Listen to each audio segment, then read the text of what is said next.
অম্বুবাচীর দিনগুলিতে কোন নিয়ম পালন করতে হয় এবং কি করতে নেই। বাংলায় একটি কথা প্রচলিত রয়েছে, কিসের বার কিসের তিথি, আষাঢ়ের ৭ অম্বুবাচী। আষাঢ়ের ৭ তারিখ থেকে শুরু হয় অম্বুবাচী। জ্যোতিষশাস্ত্র মতে সূর্য যে বারে যে সময়ে মিথুন রাশিতে গমন করেন, ঠিক তার পরবর্তী বারের সেই কালে পালিত হয় অম্বুবাচী। এই সময় কিছু নিয়ম রয়েছে যা পালন করলে খুব ভালো ফল মেলে এবং কিছু নিয়ম রয়েছে যা এই সময়ে একেবারেই করতে নেই। কিছু কাজ রয়েছে যা এই সময়ে করতে শাস্তা মন্দিরে বিশেষ পুজো পালিত হয়। অম্বুবাচীতে কোনো কাজে করলে শুভ ফল মেলে। ১. যত বেশি সম্ভব এই সময়ে ইষ্টমন্ত্র জপ করুন। ২. এই সময় গুরুদেবের পুজো করা যাবে। যাদের গুরু মহিলা অর্থাৎ গুরুমা তাঁরাও এই সময়ে পুজো করতে পারেন। ৩. এই সময় দেবীর মূর্তি লাল কাপড় দিয়ে ঢেকে রাখুন।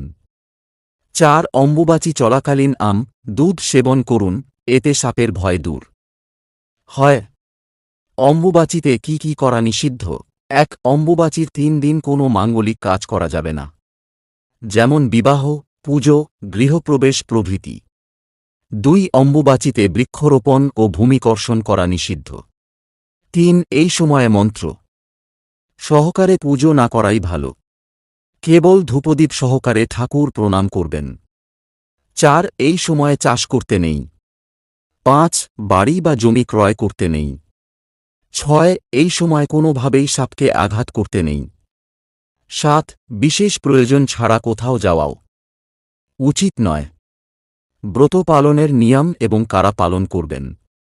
আষাঢ় মাসের মৃগশিরা নক্ষত্রের ৩য় পদ শেষ হলেই, অর্থাৎ চতুর্থ পদের শুরু থেকে ৩ দিন অম্বুবাচী আচার বা ব্রত পালন করা হয়। অম্বুবাচী হিন্দু ধর্মের একটি আচার বা ব্রত। শাস্ত্রমতে ধরিত্রী মৃগশিরা নক্ষত্রের চতুর্থ পদে ঋতুমতী হন।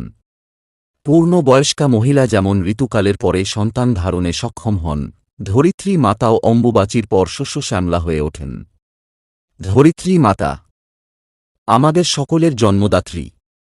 প্রচলিত ধারণা অনুযায়ী এই সময় কৃষিকার্য বন্ধ রাখা হয়। জমিতে কোনো রকম লাঙ্গল চালানো, জমি খোঁড়া বা সমস্ত ধরনের কৃষি কাজ থেকে বিরত থাকা হয়। সন্ন্যাসী এবং বিধবারা এই ৩ দিন বিশেষভাবে পালন করে থাকেন।